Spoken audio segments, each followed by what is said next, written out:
Hi mga kababing! For today's video mga kababing, so kay nahuman naman ako og buhat ning angklet mga kababing. So ato na ning sunogon kay nabutangan naman nato ni Shaglak mga kababing. Dili lang sa ta mag-focus ani atong gibuhat mga kababing. So mag-checka sa gud ta mga kababing oy.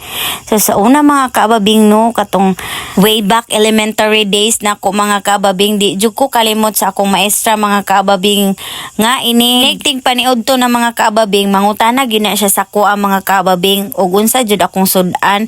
So maingon ra pud ko mga kababing nga bulad ma'am kay mura man gyud makadali-dali sa una mga kababing tungod sa atong kapobrehon sa una mga kababing.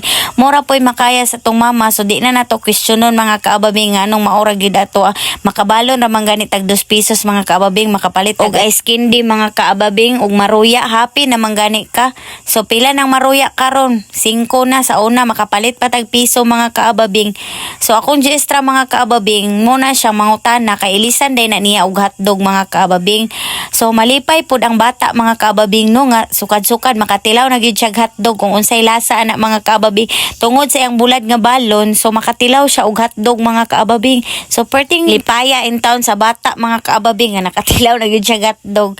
Pero bitaw mga kaababing no, kung ma-remember bitaw nako karon mga kaababing kanang makakuan ko ba nga dako na ko mga kaababing, di jud ko kalimot atong maestraha mga kaababing nga nagilis ako grade 2 pa man ko ato mga kaababing oy. Pero di jud ko kalimot sa iya mga kaababing kung magkita manggaling mi puhon-puhon mga kaababing kanang grabe jud ako ang pagpasalamat sa iya mga kaababing kanang bata ka pero tungod ato ka nang mahappy na jud ka murag dako na kay sa imong kalipay mga kaababing nga makatilaw ka og hotdog.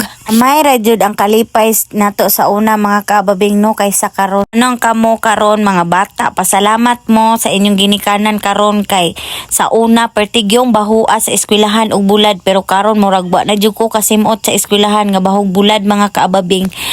Mao nang ang inahan pod magkogi ra gyud. So maora to sa mga kaababing. Thank you for watching. Bye.